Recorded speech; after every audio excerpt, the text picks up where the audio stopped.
Gervonta Davis is a rare combination of Mike Tyson and his mentor, Floyd Mayweather. His extreme power and slick boxing skills are second to none for a lightweight. Davis surprised the boxing community by landing one of the hardest and well-timed punches on Santa Cruz. How was Tank able to pull this off? What is the impact of this move on Cruz's career? Gervonta's hand is like a killer machine that keeps on firing. This man is the most dangerous fighter in the lower weights. Gervonta is a complete package. The Tank has an iron chin, an underrated defense, flawless timing, and a very high ring IQ. If he wasn't a prize fighter and cared about legacy, he would easily write his name in boxing history. Gervonta Davis has maintained a winning streak in both amateur and professional boxing. His professional boxing record is 29-0, while his amateur boxing record is 206-15. Davis had a very successful amateur career. The 2012 National Golden Gloves was one of many national titles he won. He competed for the United States and earned a bronze medal at the 2012 ABA World Youth Championships. After turning professional in 2013, Davis immediately rose to the top of the boxing world. He has won world championships in 2 different weight divisions and is currently the WBA regular super lightweight champion. Each of Davis's fights has added a new layer to his legacy, showcasing his knockout power, ability to adapt and overcome challenges within the ring, and ever-improving defensive skills. Davis's ability to maintain an undefeated record professionally, especially in a sport as unpredictable and challenging as boxing, is commendable. Davis's discipline, resilience, and constant pursuit of improvement are inspirational, not just to aspiring boxers, but to anyone passionate about mastering their craft. Although Davis has had many impressive fights, our focus today is the one against Leo Santa Cruz in 2020. The then 31-year-old Cruz came into the fight with an exceptional record of 37-1-1, 19 KO. At this time, he had won titles at 118, 122, 126, and 130. But there was one primary reason why he wasn't most fans' favorite. Davis was younger at 25 and had held 2 titles at 130. Cruz greatly respected Davis's abilities but claimed he had all it took to defeat him. This was the initial big boxing event with fans present since COVID-19 stopped U.S. sports in March, boasting an audience of 9,124. It marked the pay-per-view main event debut for both fighters. Davis and Santa Cruz engaged in a thrilling battle, captivating fans from beginning to end with non-stop action. The fight began with Cruz pushing forward with some combinations. Tank landed more single blows. As the early rounds came to an end, Davis found his rhythm. The Tank started delivering left uppercuts and lead right hooks. Cruz used his speed to force Davis to the ropes. However, the Mexicans failed to end the fight. Both fighters bravely traded blows, staying close and keeping the intensity high. In the 4th round, Cruz began to slow down, while Davis spiced up his game with body punches. The exchanges continued into round 5. Cruz's moves were now being countered quickly by Davis's jabs and body shots. During the 6th round, the pair traded heavy hooks closely. Davis delivered an uppercut, but it did not have the desired effect because Cruz countered it on time. Davis then forced Cruz into the corner and landed the famous left uppercut. Santa found himself unconscious on the floor. This move showcased Davis's remarkable punching power, leaving the audience in awe. Davis distinguished himself with his potent power and body assaults, connecting with 55% of his powerful punches compared to Santa Cruz's 29%. Despite Santa Cruz's strong performance in the 6th round, Davis's dominance was evident.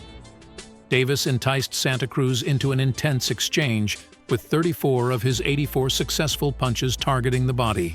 The Davis vs. Santa Cruz bout was a unique event in boxing history, with world titles in 2 weight classes up for grabs.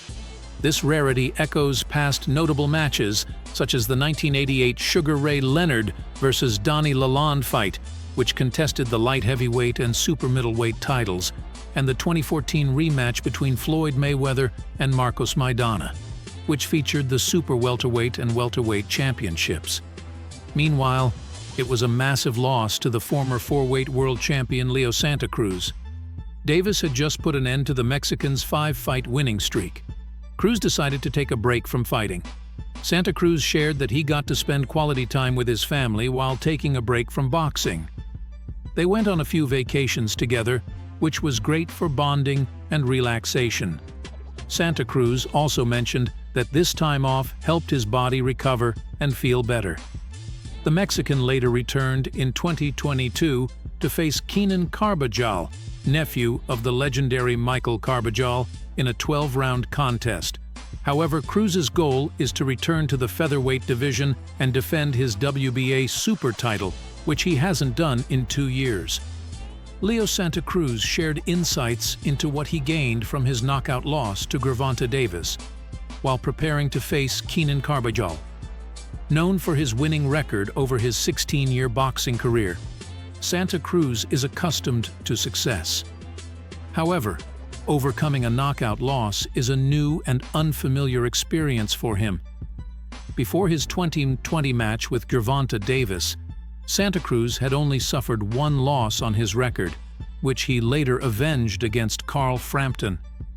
Facing Davis, Santa Cruz found himself in an unusual position as the underdog, but he fought bravely against the formidable Davis, who possessed greater power.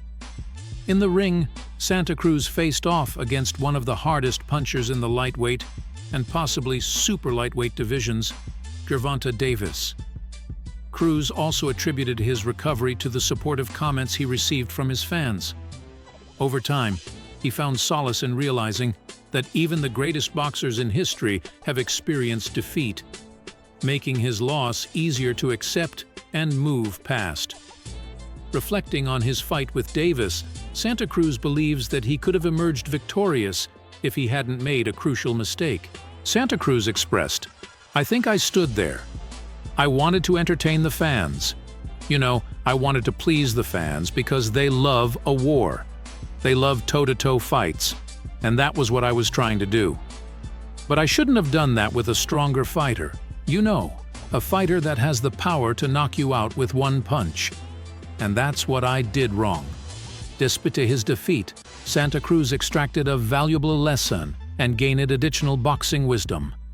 On the other hand, Davis has remained undefeated since the battle against Cruz. The Tank has faced Mario Barrios, Isaac Cruz, Roland Romero, Hector Garcia, and Ryan Garcia. The most recent fight between Gervonta Davis and Ryan Garcia generated a lot of buzz and speculation among boxing pundits and fans alike.